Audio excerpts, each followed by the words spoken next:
bonne fortune. C'est un fait reconnu qu'une bonne fortune est un séjour divin pour un inocteur. Aussi donc, bravement, je vais en compter une. Le scandale est de mode, il se relie en vous. C'est un goût naturel qui va jusqu'à la lune. Depuis Endymion, on sait ce qu'elle vaut.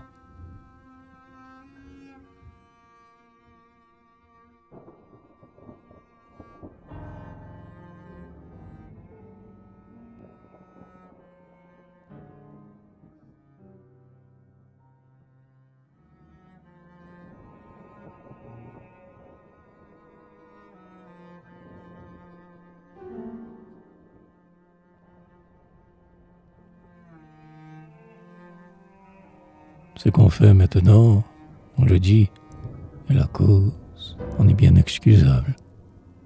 On fait si peu de choses, mais si peu qu'il est fait, chacun trouve à son gré de le voir par écrit dûment enregistré. Chacun sait aujourd'hui quand il fait de la prose. Le siècle est, à vrai dire, un mandarin lettré.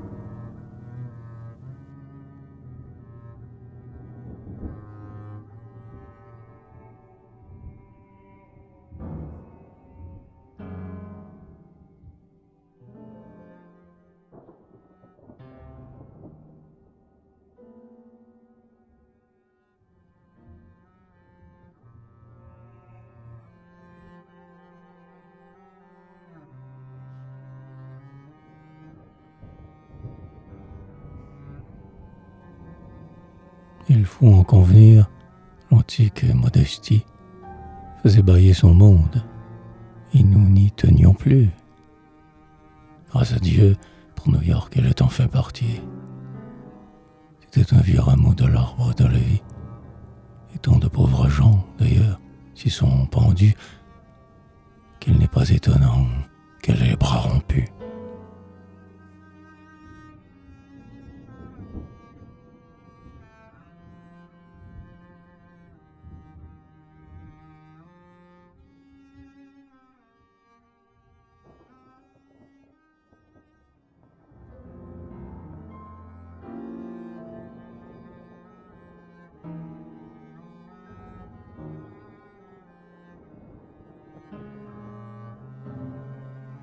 Le scandale, au contraire, a cela d'admirable, qu'étant vieux comme Hérode, il est toujours nouveau, que voilà 5000 ans qu'on le trouve adorable, toujours frais, toujours gai, vrai titon de la fable, que l'aurore, au lever, rend plus jeune et plus beau, et que Vénus, le soir, endort dans un berceau.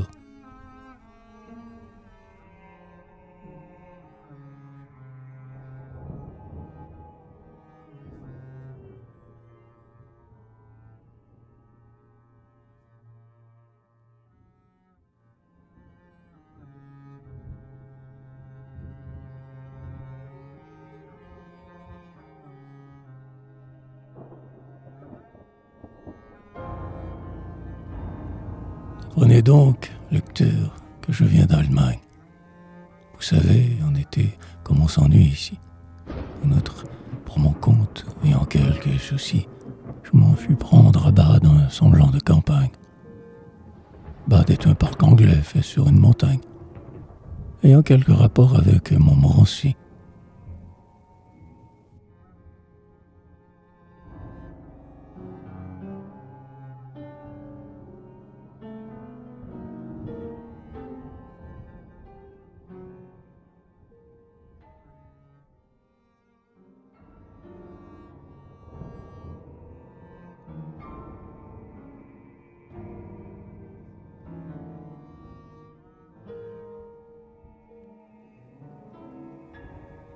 Vers le mois de juillet, quiconque a de l'usage et porte du respect au boulevard de Gand, c'est que le vrai bon ton ordonne absolument à tout être créé possédant équipage de se précipiter sur ce petit village et de s'y bousculer impitoyablement.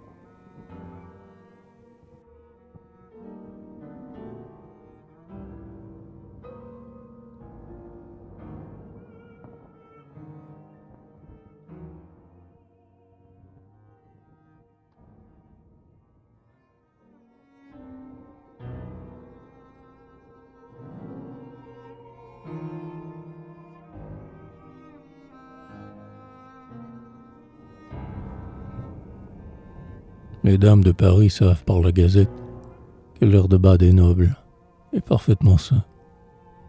Comme on va chez Herbeau faire un peu de toilette, on fait de la santé là-bas. C'est une emplette, des roses au visage et de la neige au sein. Ce qui n'est défendu par aucun médecin.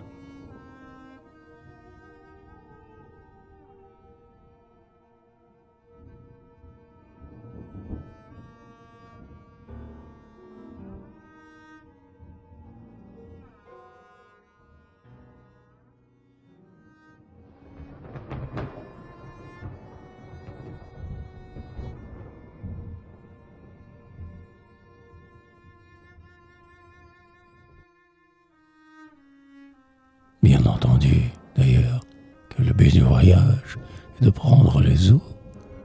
C'est un compte réglé. D'eau, je n'en ai point vu lorsque j'y suis allé. Mais qu'on en puisse voir, je n'en mets rien en gage. Je crois même, en honneur, que l'eau du voisinage a, quand on l'examine, un petit goût salé.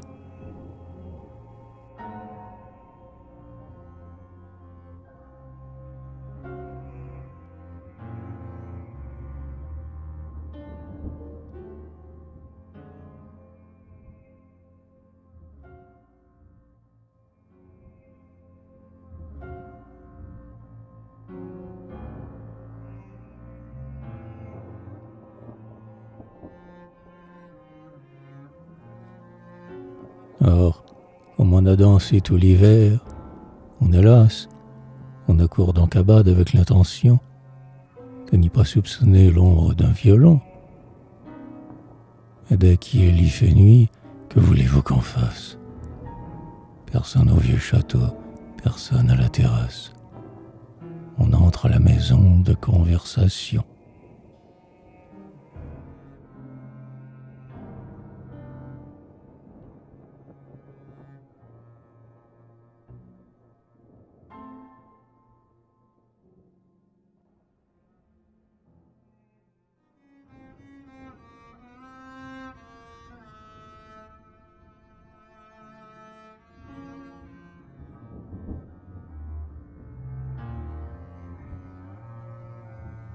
Cette maison se trouve être un gros bloc fossile, bâti de vive force à grands coups de moellons.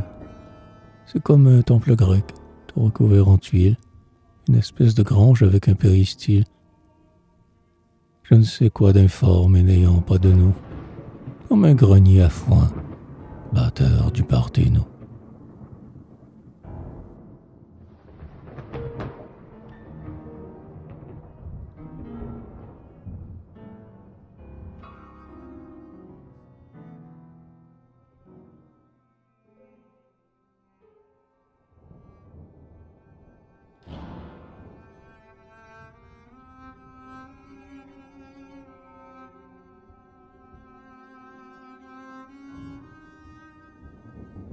J'ignore vers quel temps Belzébuth l'a construite. Peut-être est-ce un mammouth du règne minéral. Je la prendrais plutôt pour quelque aréolite, tombé un jour de pluie au temps du carnaval. Quoi qu'il en soit, du moins, les flancs de l'animal sont construits tout à point par l'âme qui l'habite.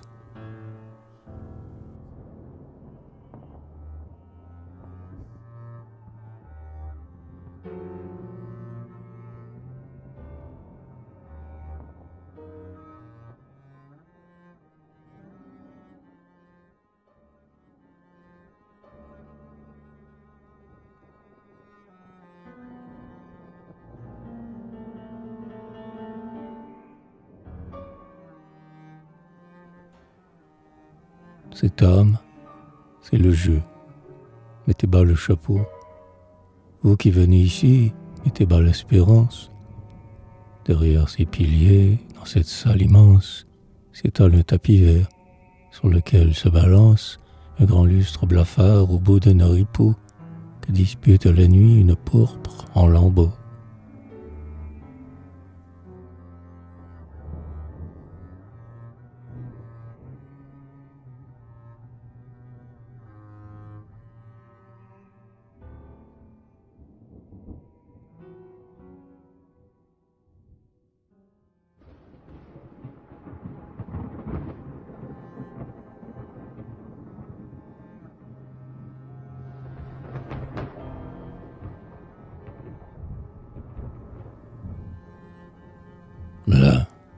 Du soir au matin, roule le grand peut-être.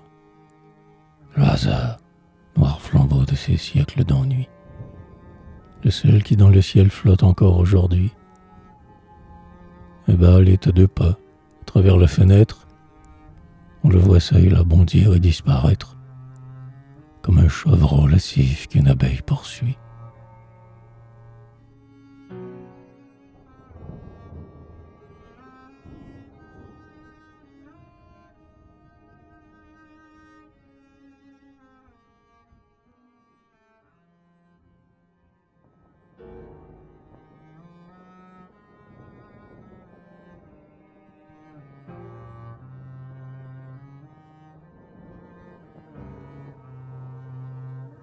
Les croupiers nasillards chevrotent en cadence, au son des instruments, leurs mots mystérieux. Tout est joie et chanson.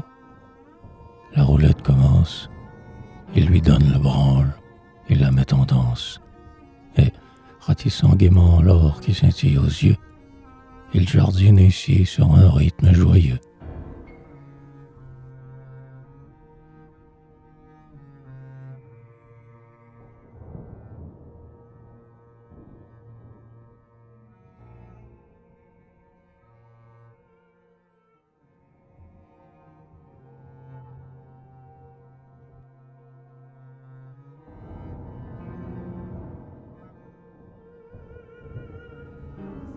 L'abreuvoir est public.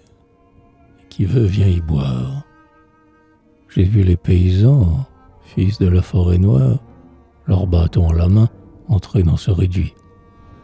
Je les ai vus penchés sur la bille d'ivoire, ayant travers champs couru toute la nuit, fuyards désespérés de quelque honnête lit.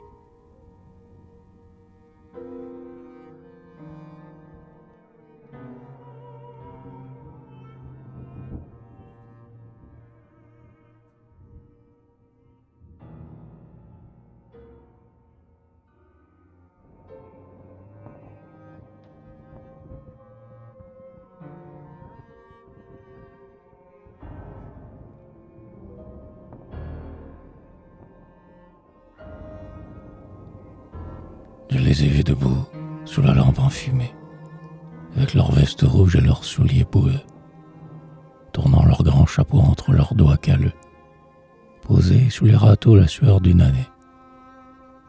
Et là, muets d'horreur devant la destinée, suivre des yeux leurs pas qui couraient devant eux.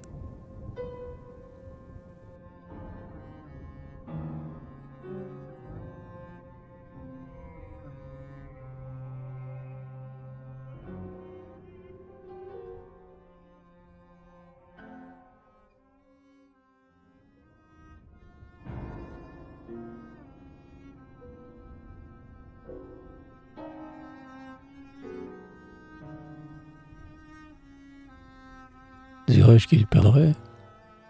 Hélas, ce n'était guère. C'était bien vite fait de leur vider les mains. Ils regardaient alors toutes ces étrangères, ces tours, ces voluptés, ces belles passagères, tout ce monde enchanté de la saison des bains, qui s'en va sans poser le pied sur les chemins.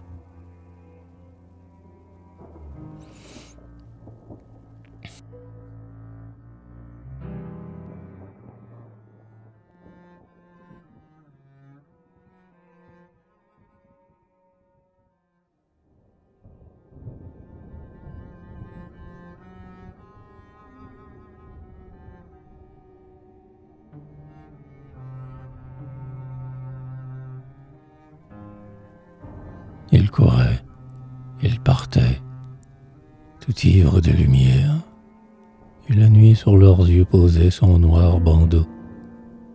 Ses mains vides, ses mains qui labourent la terre, il fallait les étendre en rentrant au hameau, pour trouver à tâtons les murs de la chaumière, l'aïeul au coin du feu, les enfants au berceau.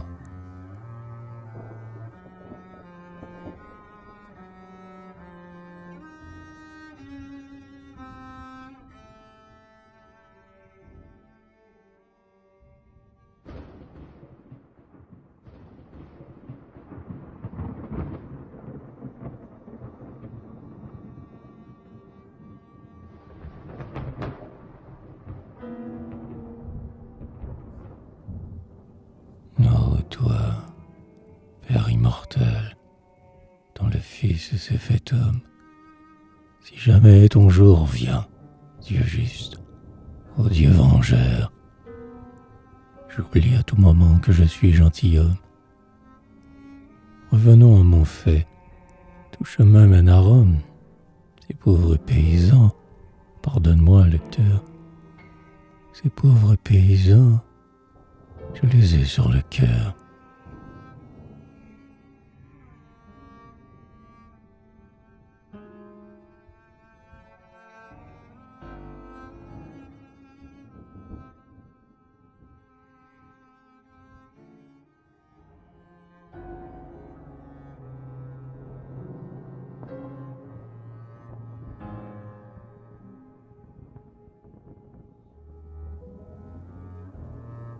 Mais voici donc Abad, et vous pensez sans doute, puisque j'ai commencé par vous parler du jeu, que j'ai eu pour premier soin d'y perdre quelque peu.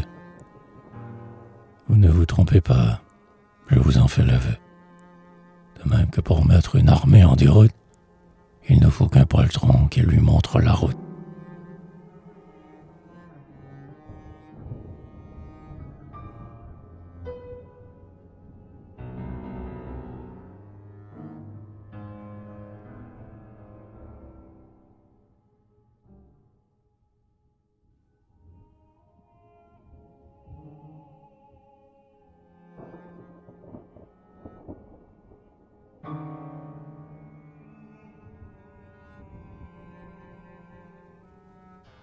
De même, dans ma bourse, il ne faut qu'un écu qui tourne les talons, et le reste est perdu.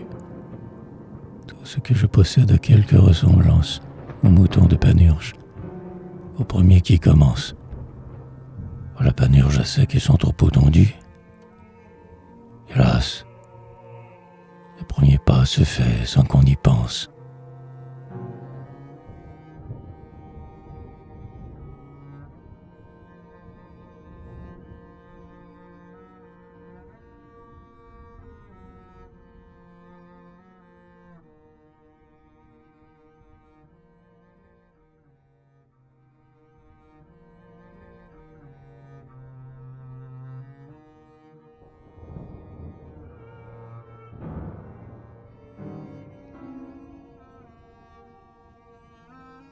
Ma poche est comme une île escarpée sans bord. On y serait rentré quand on en est dehors. Au moindre fil cassé, les chevaux se dévident. Entraînement funeste et d'autant plus perfide que j'ai eu de tous les temps la sainte horreur du vide, et qu'après le combat je rêve à tous mes morts.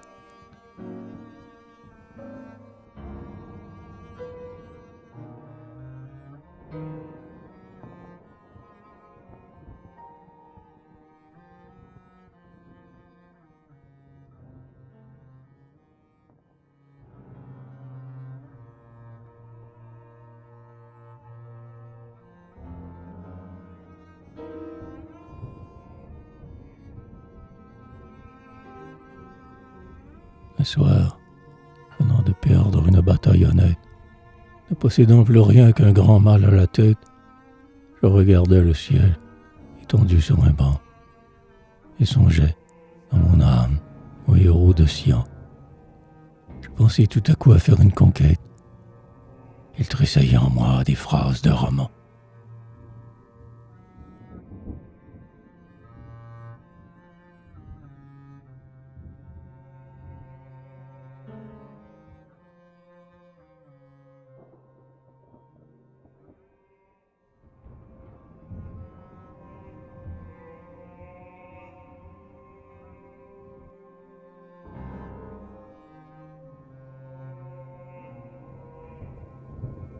Il ne faudrait pourtant, me disais-je à moi-même, qu'une permission de notre Seigneur Dieu, pour qu'il vînt à passer quelques femmes en ce lieu. Les bosquets sont déserts, la chaleur est extrême, les vents sont à l'amour, l'horizon est en feu. Toute femme, ce soir, doit désirer qu'on l'aime.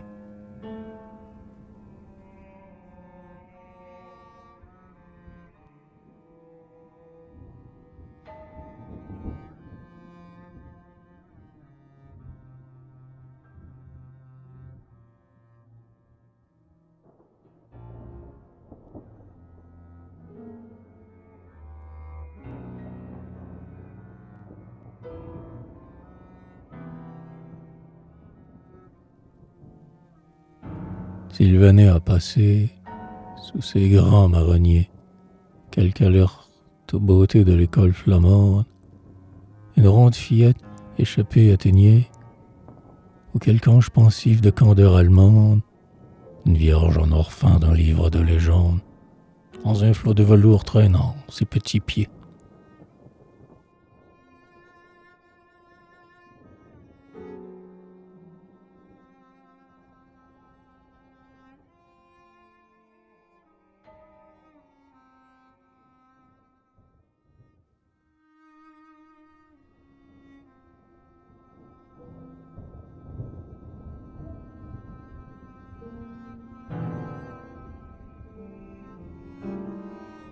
Elle viendrait par là, de cette sombre allée, marchant pas de biche avec un air boudeur, écoutant murmurer le vent dans le feuillet, de paresse amoureuse et de longueur voilée, dans ses doigts inquiets tourmentant une fleur, le printemps sur la joue, et le ciel dans le cœur.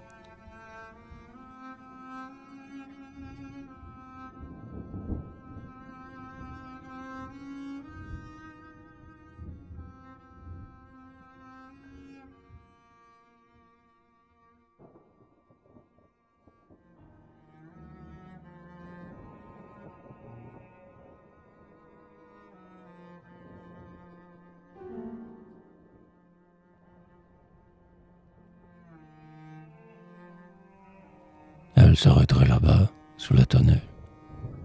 Je ne lui dirais rien, j'aurais tout simplement me mettre de genoux par terre devant elle, regarder dans ses yeux l'azur du firmament, et pour toute faveur la prier seulement de se laisser aimer d'un amour immortel.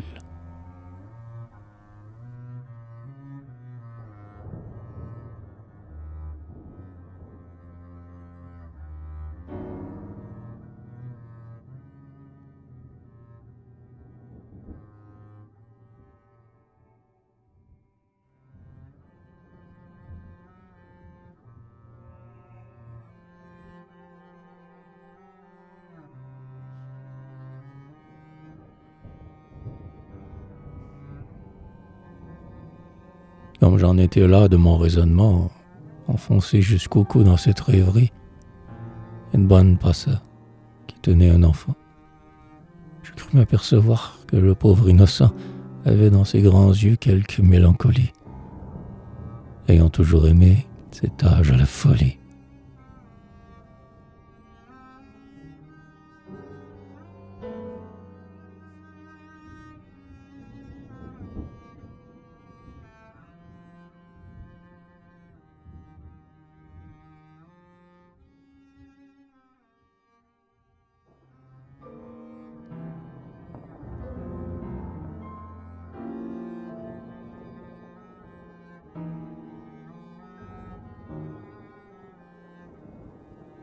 Et ne pouvant souffrir de le voir maltraité, je fus à leur rencontre et m'enquis de la bonne, quel motif de colère ou de sévérité avait du chérubin de Robier le guetter. Quoi qu'il ait fait d'abord, je veux qu'on lui pardonne, lui dis-je. Et ce qu'il veut, je veux qu'on le lui donne.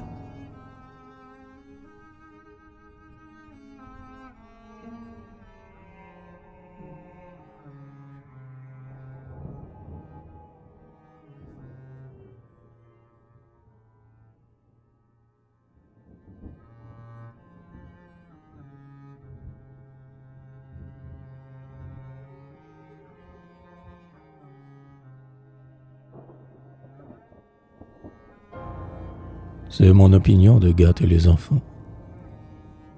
Le marmot là-dessus, m'accueillant d'un sourire, d'abord à me répondre hésita quelque temps. Puis il tendit la main et finit par me dire qu'il n'avait pas de quoi donner aux mendiants. Le ton dont il le dit, je ne peux pas l'écrire.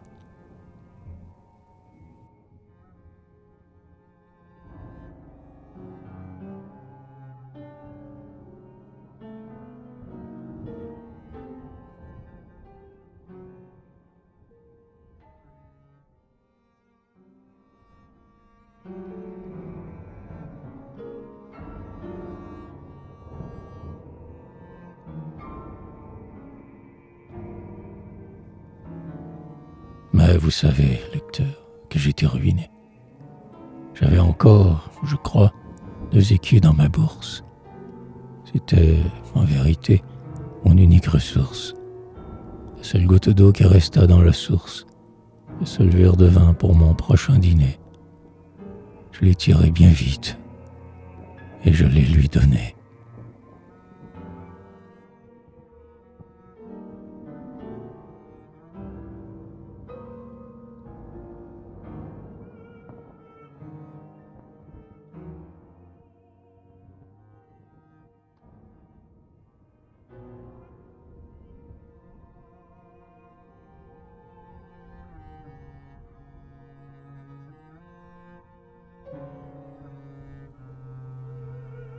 Il les prit sans façon et s'enfuit de la sorte.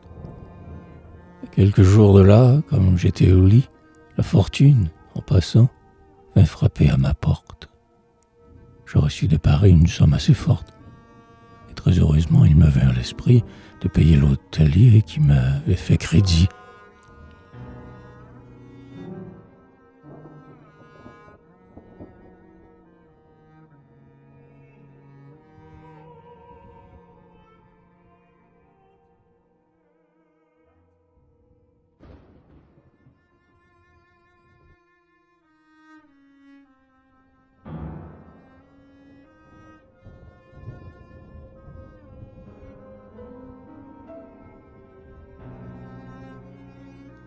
Mon marmot, cependant, se trouvait une fille, anglaise de naissance et de bonne famille.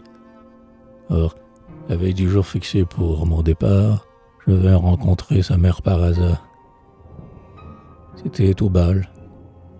Au bal, il faut bien qu'on babille. Je fis donc pour le mieux mon métier de bavard.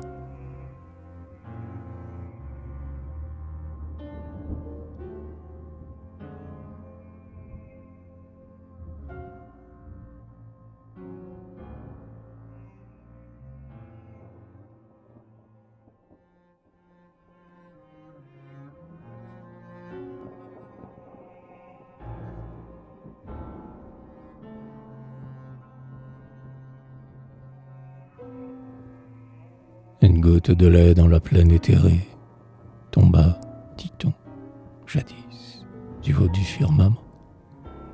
La nuit, qui sur son char passait en ce moment, et ce pâle sillon sur sa mer azurée, et, secouant les plis de sa robe nacrée, fit au ruisseau céleste un lit de diamants.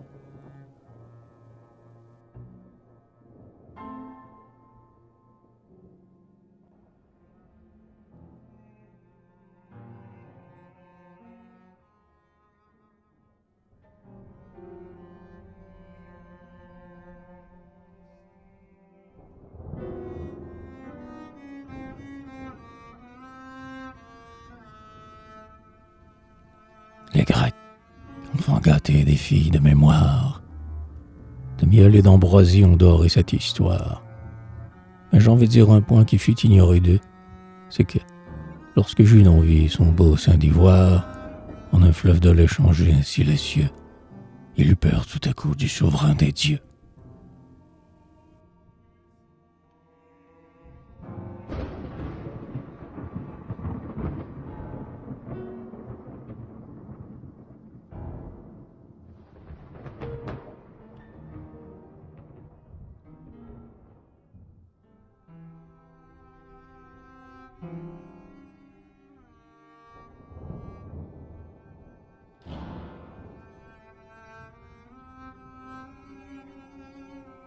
Elle voulut poser ses mains sur sa poitrine, et, sentant ruisseler sa mamelle divine, pour épargner l'Olympe, elle se détourna. Le soleil était loin, la terre était voisine. Sur notre pauvre argile, une goutte en tomba. Tout ce que nous aimons nous est venu de là.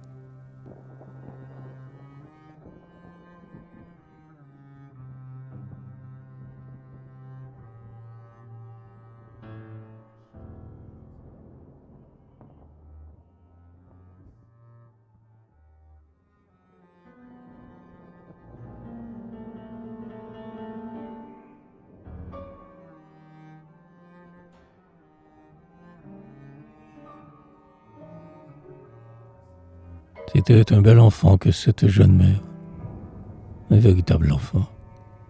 Et la riche Angleterre, plus d'une fois dans l'eau, jettera son filet avant de retrouver une perle aussi chère. En vérité, lecteur, pour faire son portrait, je ne puis mieux trouver qu'une goutte de lait.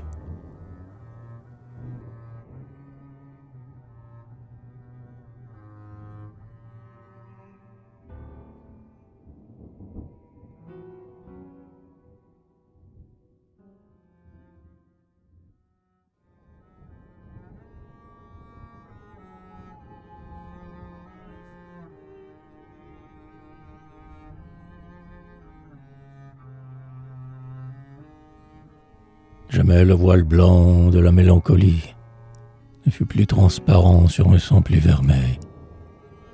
Je m'assis auprès d'elle et parlais d'Italie, car elle connaissait le pays sans pareil. Elle en venait, hélas, à sa froide patrie, rapportant dans son cœur un rayon du soleil.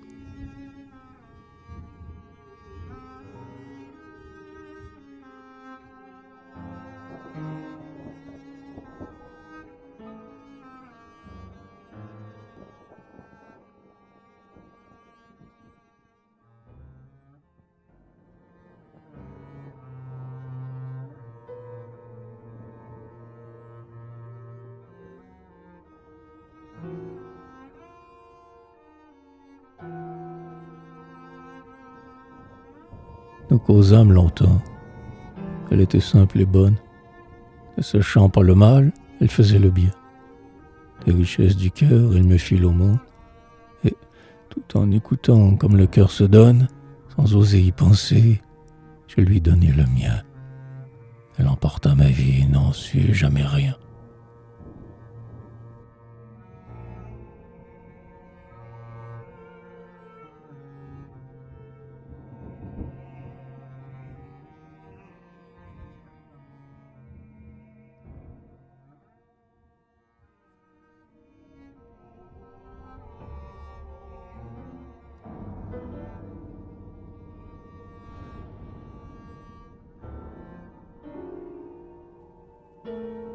Le soir, en revenant, après la contredanse, je lui donnai le bras.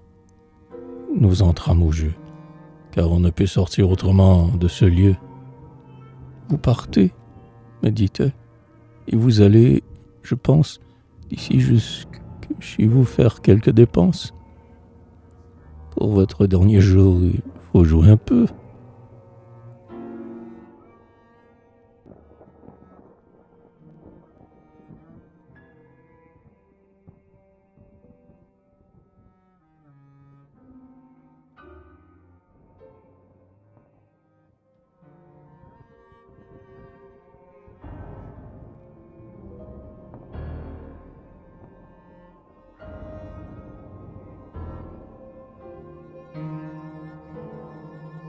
Elle me fit asseoir avec un doux sourire. Je ne sais quel caprice alors la conseilla. Elle étendit la main et me dit « Jouez-la ». Pour cet ange aux yeux bleus, je me laissai conduire.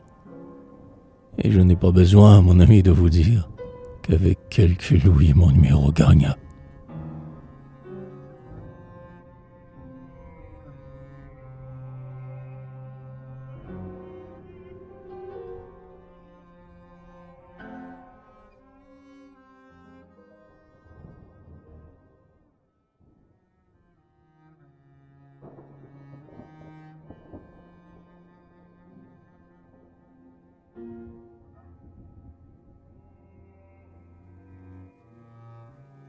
Nous jouâmes ainsi pendant une heure entière, et je vis devant moi tomber tout un trésor. Si c'était rouge ou noir, je ne m'en souviens guère. Si c'était 10 ou 20, je n'en sais rien encore. Je partais pour la France, elle pour l'Angleterre, et je sortis de là les deux mains pleines d'or.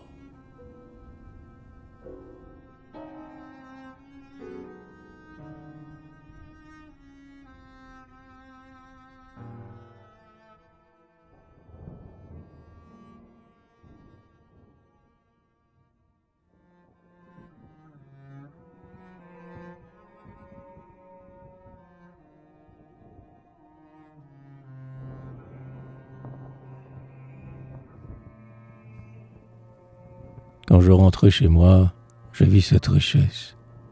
Je me souviens alors de ce jour de détresse où j'avais à l'enfant donné mes 2 équus.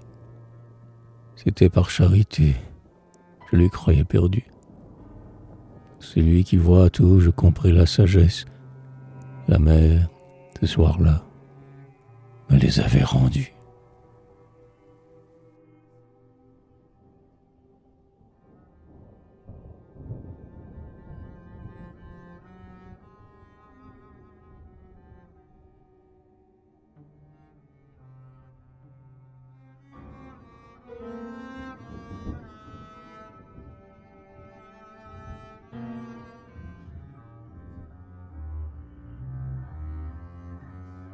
Lecteur, si je n'ai pas la mémoire égarée, je t'ai promis, je crois, en commençant ceci, une bonne fortune. Elle finit ainsi. Mon bonheur, tu le vois, vit qu'une soirée. J'en connais cependant de plus longue durée que je ne voudrais pas changer pour celui-ci.